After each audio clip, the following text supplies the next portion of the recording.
Halo guys, assalamualaikum warahmatullahi wabarakatuh. Jadi pada kesempatan kali ini saya akan menjelaskan tentang fase terjadinya menstruasi dan ovulasi. Selamat menyaksikan. Bye bye, tonton.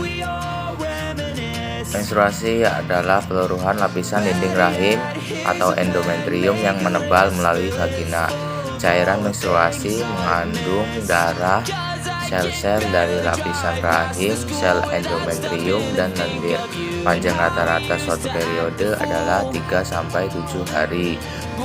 Bagi Anda yang sering mengalami tidak lancar haid, coba konsumsi tuntas obat pelancar menstruasi.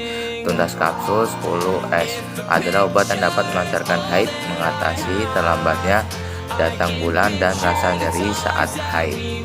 Lalu jika sel telur yang dibuahi ditanamkan di lapisan rahim, akan menghasilkan hormon yang diperlukan untuk mempertahankan corpus luteum. Ini termasuk human chorionic gonadotropin atau HCG, hormon yang terdeteksi dalam tes urin untuk kehamilan. Corpus luteum terus menghasilkan tingkat progesteron yang meningkat yang dibutuhkan untuk mempertahankan lapisan rahim yang menebal.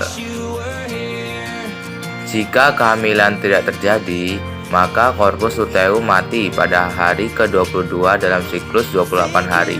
Penurunan kadar progesteron menyebabkan lapisan rahim luruh dan disebut sebagai menstruasi. Ovulasi. Fase ovulasi adalah fase terjadinya pelepasan sel telur matang dari permukaan ovarium. Fase ini biasanya terjadi saat pertengahan siklus sekitar 2 minggu atau lebih sebelum menstruasi dimulai. Selama fase folikel yang berkembang menyebabkan peningkatan kadar hormon estrogen dalam tubuh. Hipotalamus di otak mengenali peningkatan kadar ini dan melepaskan zat kimia yang disebut hormon pelepas gonadotropin atau GnRH. Hormon ini mendorong kelenjar hipofisis untuk menghasilkan peningkatan kadar hormon lutein atau LH dan FSH. Lalu dalam 2 hari ovulasi dipicu oleh tingginya kadar RH. Telur disalurkan ke tuba falopi dan menuju rahim oleh gelombang proyeksi kecil seperti rambut. Masa hidup telur khas hanya sekitar 24 jam, kecuali jika telur bertemu dengan sperma dan terjadilah pembuahan.